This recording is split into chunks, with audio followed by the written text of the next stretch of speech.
सुइया लगवाई दे तो अब्बा बोलने लगे और लखनऊ लेते चलो यही कहा है कि बहुत मारे है। अब दोबारा यहाँ आवे वाला काम नहीं करिए, न बहुत मारे है, ले जाओ अब दोबारा नहीं। अभी यहाँ से रिफर करे हैं कि बोले हैं कि रिफर करे हैं कि बोल रहे हैं कि बस्ती लेकर जाओ जिला में। हम पूछ रहे हैं।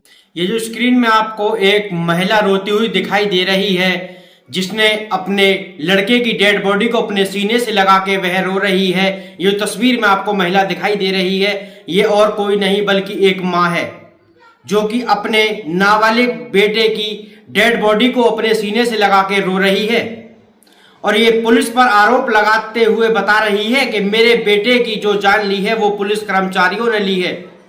क्या मुझे न्याय मिलेगा या नहीं मिलेगा? जहां एक तरफ तो योगी सरकार कहती है कि गुंडा माफियाओं को पुलिस का डर होना चाहिए, पुलिस को किसका डर होना चाहिए? जहां एक तरफ तो गुंडा माफियाओं को सजा देने के लिए पुलिस है, लेकिन दूसरी ओर पुलिस अगर कोई अपराध कर दे तो उसे सजा कौन देगा? ये बात अगर आप सोचेंगे तो हैरान रह जाएंगे और सुनेंगे तो हैरान रह जाएंगे। आपको पैरे तले आपकी जमीन खिसक जाएगी। यह मामला अपने उत्तर प्रदेश के लखनऊ का है, जहां एक बच्चा जो नाबालिग शाम के घर एक दुकान पे जाता है खैनी लेने के लिए, वहां एक छोटी सी बात को लेकर एक विवाद हो जाता है, जिससे थोड़ा सा झगड़ा बढ़ जाता है। मौके पर सूचना मिलते ही पुलिस पहुंचती है और उस नाबालिग बेटे को गिरफ्तार कर ले जाती है और उसको 24 घंटे थाने में रखती है और उसको 3rd डिग्री देती है। जहां एक नाबालिग लड़के को थाने में 24 घंटा रखा गया और उसके साथ मारपीट की गई। घर वालों को कुछ पता ही नहीं था कि हमारे बेटे को पुलिस गिरफ्तार करके ले गई है और उसको 3rd डिग्री दे रही है। जब घर वालों को पता चलता है तो वह थाने जाते हैं और मामले की जानकारी लेते हैं। तो 2 सिपाही उसकी मां से कहते हैं कि 5000 रुपए दे, जब तेरे लड़के को हम छोड़ देंगे। तो वह कहती है कि मैं गरीब हूं, मेरे पास इतना पैसा नहीं है जो मैं अपने बच्चे को छुड़ा लूं।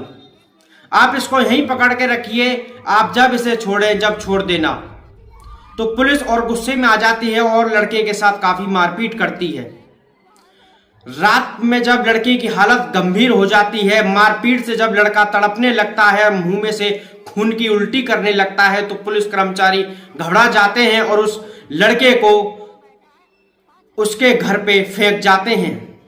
जब ये मामला उसकी माँ और बाप को जब पता चलता है कि हमारे दरवाजे के बाहर हमारे लड़के को पुलिस वाले फेंक के गए हैं, तो वह जब दरवाजा खोलते हैं तो लड़का रोते रोते कहता है कि मम्मी, मैं अब ऐसा काम कोई नहीं करूंगा, ना ही कोई ऐसा झगड़ा करूंगा जो मुझे थाने में जाना पड़े। मेरे साथ काफी मारपीट पुलिस वालों ने की है।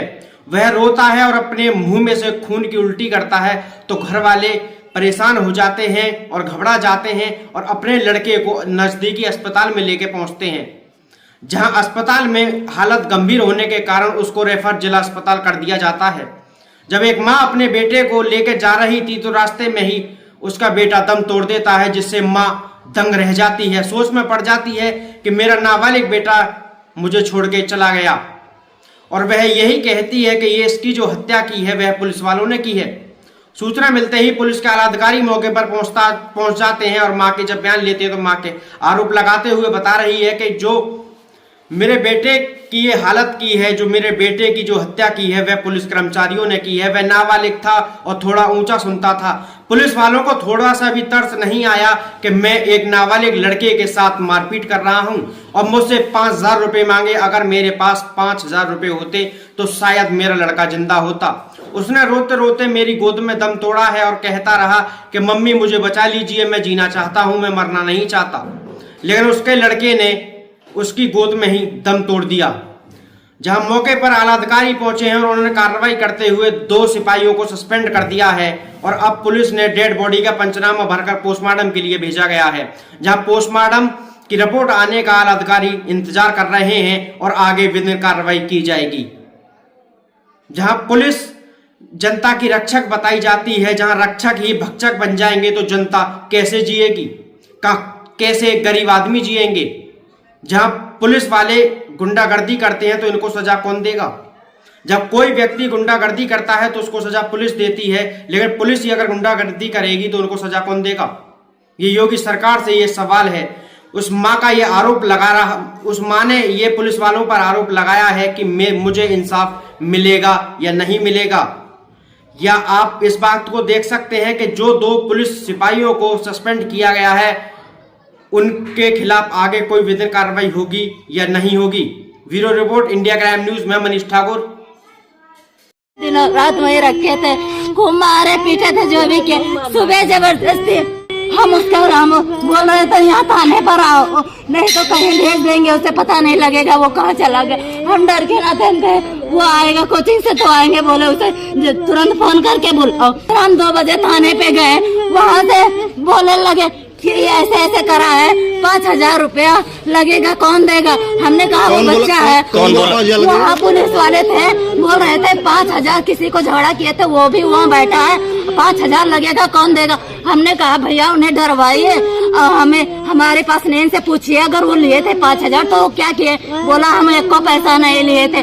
तो बोल रहे थे इससे बुलाए से, बोल रहे हैं अपना क्या क्या बताएं इस पे। बोल रहे मैं जो बोल रहा हूँ इससे लिखा है, ये मेरा बेटा है, इससे लिखा रहे थे, पता नहीं क्या क्या लिखा है। वो फिर जबरदस्ती बोले इनके वहाँ ले जाओ घर। हमके द्वारा बताया गया है, जिनके संबंध में तत्काल प्रभाव से उनको लाइन हाजिर करने की कार्रवाई की गई है। इस संबंध में जो भी आरोप प्रत्यारोप है, जैसा कि आप सभी जानते हैं, बिना किसी विधिक कार्रवाई के, बिना पंचायतनामा या पोस्टमार्टम की कार्रवाई के किसी निष्कर्ष पर पहुंचना वो संभव नहीं है। हम नियमानुसार हमारी प्राथमिक जिम्मेदारी शोक संतृप्त परिजनों के साथ है।